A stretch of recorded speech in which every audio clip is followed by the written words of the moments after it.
안녕하세요.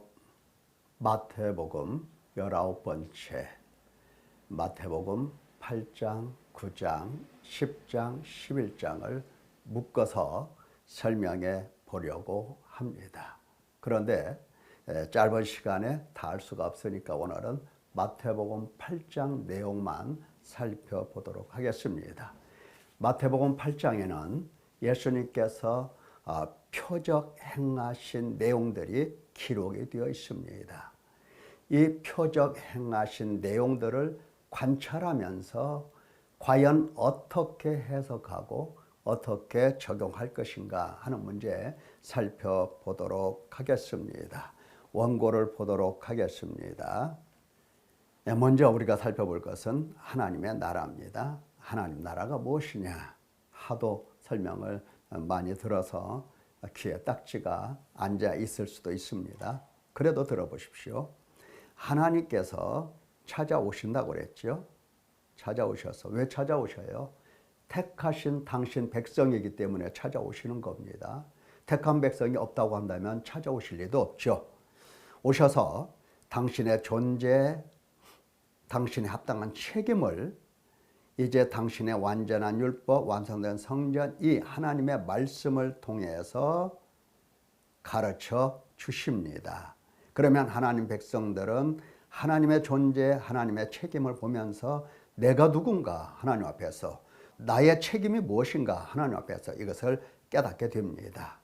그런데 그냥 깨달을 수가 없어서 하나님은 회개를 명하시고 정결하게 씻어 주시면서 우리 마음속에 지성과 감성과 이 의지를 새롭게 하셔서 큰 깨달음을 갖게 하십니다.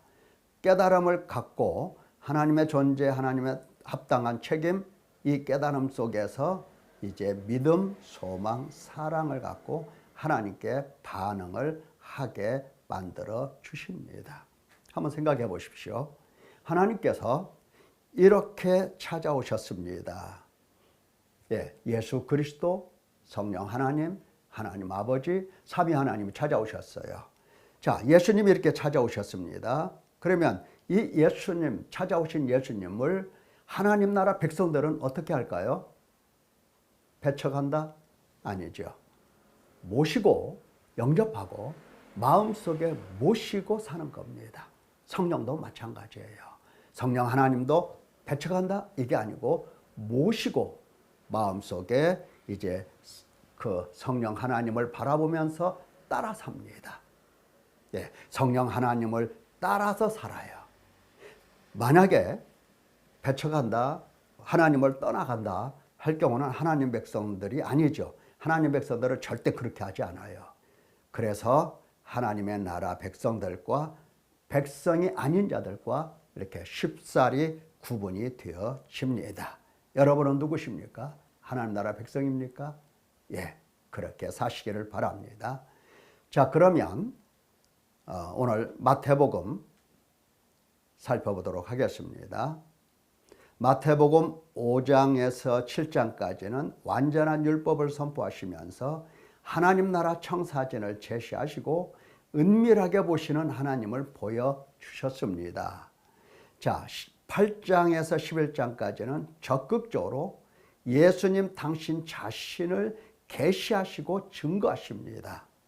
우리가 요한복음 5장 36절 말씀을 먼저 읽어보면 내게는, 예수님이 말씀하시는 거죠. 내게는 요한의 증거보다 더 큰 증거가 있으니 아버지께서 내게 주사 이루게 하시는 역사, 뭘까요? 역사가 표적입니다. 곧 내가 하는 그 역사, 표적이 아버지께서 나를 보내신 것을 나를 위하여 증언하는 것이다 라고 말씀하세요. 그러니까 예수님께서 행하시는 이 표적은 뭐다? 아버지께서 나를 이 땅에 보내셨다, 하나님이시다, 하나님의 아들이시다 라는 것을 증거하기 위하여 행하는 일, 역사라고 예수님이 이렇게 말씀하셨습니다. 그러면 지금 마태복음 8장에서 표적을 행하시는데 이 표적을 통해서 예수님이 하시고 싶어 하는 게 뭐냐라고 하는 겁니다. 그것은 표적을 통해서 예수님 존재를 계시하시고 싶어 하시고 9장에서는 표적을 통해서 예수님 자기 사명에 관해서 계시하시는 것이고 10장에서는 제자들 교육을 통해서 하나님 아버지와 예수님과 이 관계에 관하여 계시하시는 것이고 11장에서는 선지자들이 이렇게 말씀하셨다면서 예수님께서 메시아라는 사실을 계시하십니다. 물론 여러 가지 소재, 글의 소재를 섞어서 사용하고 있기 때문에 이러한 것들을 세심히 살펴보아야 나오는 겁니다. 자, 여기 너절하게 영문을 써놨죠. 우리 자녀들에게 도움이 되라고 써놓은 것인데 가능하면 비교 한번 해보십시오. 이렇게 관찰한 것과 또 학자들이 이렇게 설명한 것과 서로 비교를 한번 해보시면 흥미가 있을 겁니다. 자, 그러면 내용을 살펴보도록 하겠습니다. 8장 표적을 통한 예수님 존재 계시다라고 했죠. 나병을 깨끗하게 하십니다. 내가 원하노니 깨끗함을 받으라. 나병 환자가 있었죠. 주여 원하시면 저를 깨끗게 하실 수 있나이다. 예수님께서 그의 말을 듣고 내가 원한다. 깨끗함을 받으라 하시면서 즉시로 깨끗하게 고쳐 주셨습니다. 그러면서 제사장에게 내 몸을 보이고 입증하라 이렇게 말씀하셨습니다. 나병에 관하여 구약 성경에 보면 제사장이 나병이다, 깨끗함을 받았다 이렇게 진찰하고 선포할 그 자격이 제사장에게 있었습니다. 그래서 제사장은 보고 나병 그러면 부정하다 하면서 진에서 진 밖으로 내보내는 것이고 또 나음을 받았으면 정하다 하면서 하나님께 예물을 드리면서 정한 기간이 지나면 진족으로 다시 데리고 옵니다. 예수님께서 네가 깨끗함을 받았으니 가서 깨끗하게 되었다라고 하는 것을 입증하라라고 말씀하십니다. 여러분 생각해 보세요. 이 나병 어떤 사람이 깨끗하게 했다가 걸리게 했다가 누가 이렇게 하겠습니까? 불가능합니다. 하나님이 하시는 겁니다. 하나님만이 하실 수 있는 일이에요. 자, 그 다음에 중풍병자를 고쳐주십니다. 백부장의 하인이 중풍병을 걸렸죠. 예, 내 하인을 고쳐달라고 하지요. 그러면서 예수님께서 가자 하니까 오실 필요 없고 명령만 하시면 낫습니다. 나에게도 부하가 있고 나에게도 상전이 있는데 명령을 받아서 다 일이 이루어집니다. 명령만 말씀만 하십시오. 예수님께서 칭찬하시죠. 이만한 믿음을 내가 보지 못했다. 이스라엘 중에서 많은 사람이 동서로부터 와서 아브라함과 이삭과 야곱과 함께 천국에 앉을 것이다. 그러나 본 자손들은 바깥 어두운 데 쫓겨나서 거기서 울며 이를 갈게 될 것이다. 믿음이 있는 사람은 천국으로 가고 믿음이 없는 사람은 바깥 어두운 데로 쫓겨난다. 예수님께서 말씀하십니다. 이 믿음은 무엇에 대한 믿음입니까? 예, 하늘에서 오신 예수 그리스도에 대하여 그가 누구신가, 그의 존재가 무엇인가 아는 사람에 대한 믿음입니다. 자, 그 다음에 열병과 귀신을 쫓아내시고 병을 고쳐주십니다.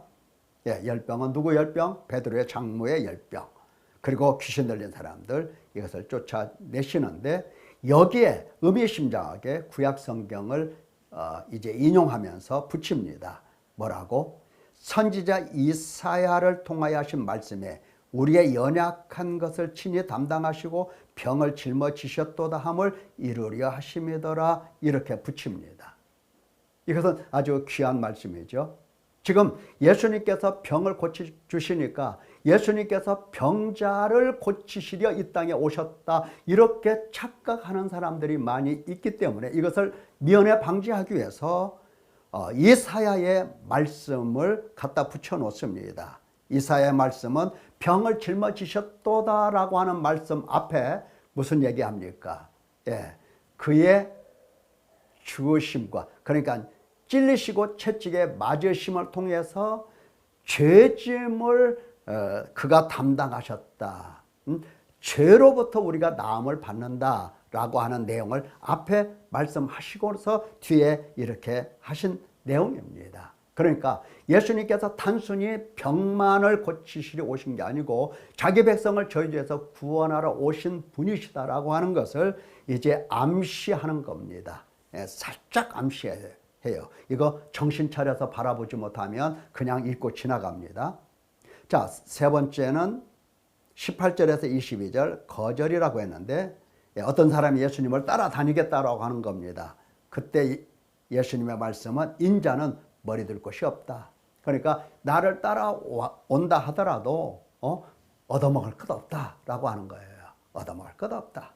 그러면서 사실은 그 사람에게 거절하는 거고요. 그 다음에 제자 중에 한 사람이 아버지가 죽었습니다. 장사하게 허락하옵소서. 예수님 말씀하시죠. 죽은 자들이 그들의 죽은 자들을 장사하게 하고 너는 나를 따르라. 예수님의 제자입니다. 예수님의 제자. 제자들에게 지금 예수님을 따르고 예수님을 배우고 예수님을 보고 체험하고 이것보다 더 중요한 일은 이 세상에 없다라고 하는 것을 예수님이 그들에게 암시하시면서 거절하십니다. 그 다음에 이제 23절 7절에 있는 내용은 바람과 바다를 꾸짖으시면서 잔잔하게 하십니다. 사람들이 제자들이 놀라서 이가 어떤 사람인가 하면서 바람과 바다도 순종하는가 이렇게 놀라게 됩니다. 이가 어떤 사람인가? 어떤 사람인가?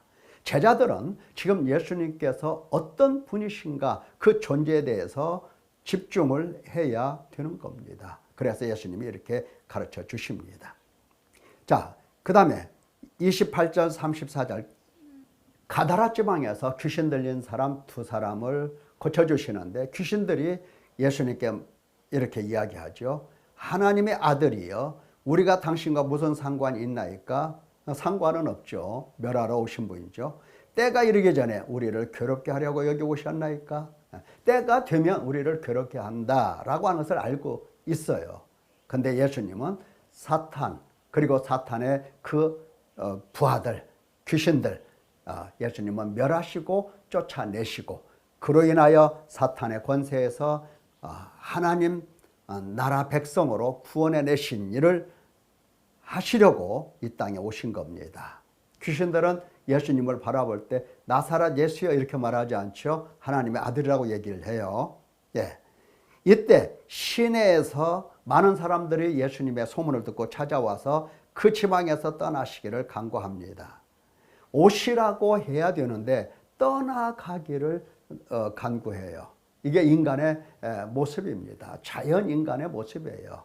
하나님을 거부하고 거역하고 하나님을 버리고 하나님을 떠나고 이게 인간의 모습이에요. 사탄이 이를 목적으로 인간을 이렇게 그 유혹을 했습니다. 자, 그러면 표적을 통한 예수님 한번 생각해 보세요. 어떤 사람이 그야말로 중풍병에 걸렸다. 오늘날에도 중풍병이 있죠. 걸렸다. 그러면 이 내용을 보면 어떤 생각이 들겠어요? 예수님께서 중풍병자를 고치셨으니 나도 고쳐주시겠구나 하면서 예수님께 고쳐달라고 간구하겠죠. 많은 사람이 간구합니다. 그런데 고침을 받은 사람도 물론 있겠죠. 그 다음에 대부분은 고침을 받지 못하고 있습니다. 그게 현실이죠. 여러분, 그러면 고쳐달라고 하는 게 병든 자가 병을 고쳐달라고 하는 게 여러분 생각은 어때요? 적절한 겁니까? 표적을 행하시는 예수님을 정확하게 해석하고 관찰하고 해석하고 한 것이 맞습니까? 애매하다고요? 그러면 이것도 한번 생각해 보세요. 예수님께서 이렇게 표적을 행하시며 많은 사람들이 예수님을 따라다니더라.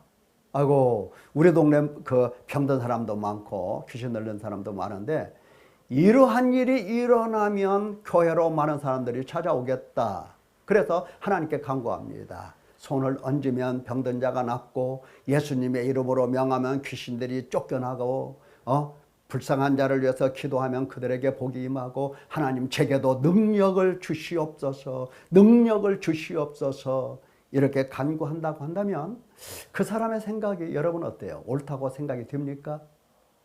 아, 그것도 애매하다고요? 잘 모르겠다고요? 예, 그럴 수 있습니다. 그러면 이거 한번 생각해 보세요. 아, 예수님께서 병든 자를 고쳐주시네. 이거 아주 선한 일이네. 그렇지, 그래야지 하면서 예수님께 찾아왔어요. 예수님, 당신은 정말 선한 선생님이십니다. 우리 이러고 있을 게 아니라 뭐 피곤하게 뭐 이 동네 저 동네 다닐 것 없이 그러지 말고 제가 모든 자본금을 대겠습니다. 우리 예루살렘 큰 도시에 병원을 하나 지읍시다. 짓고요. 거기에서 이제 모든 경비를 제하고 저도 투자를 했으니까 5대5로 예수님은 5, 저도 5. 예, 서로 이익금 중에서 우리 분배하도록 하십시다. 그러면 돌아다닐 필요도 없고 찾아올 것인데 병자는 뭐 찾아오게 돼 있죠. 찾아올 건데 편하고 그리고 더 많은 사람들도 고칠 수 있고 얼마나 좋습니까? 당신의 이름이 더 널리 퍼질 것입니다. 이렇게 얘기를 했어요. 그러니까 옆에 있는 사람이 가만히 들어보니까 그 괜찮은 장사거든요. 그래서 자기도 얘기합니다. 예수님, 제가 하겠습니다. 제가 투자하겠습니다. 예, 예수님 5대5로 하지 말고 예수님은 7, 저는 3. 예, 충분합니다. 충분해요. 3으로 가져가도 해봅시다. 여러분 어때요? 누군가가 이렇게 얘기했다고 한다면 이 말을 들은 여러분은 어떤 생각을 하십니까? 이들이 옳다고 생각하십니까? 예, 동의하지 않죠?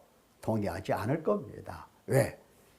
말씀에 그런 의도가 없잖아요.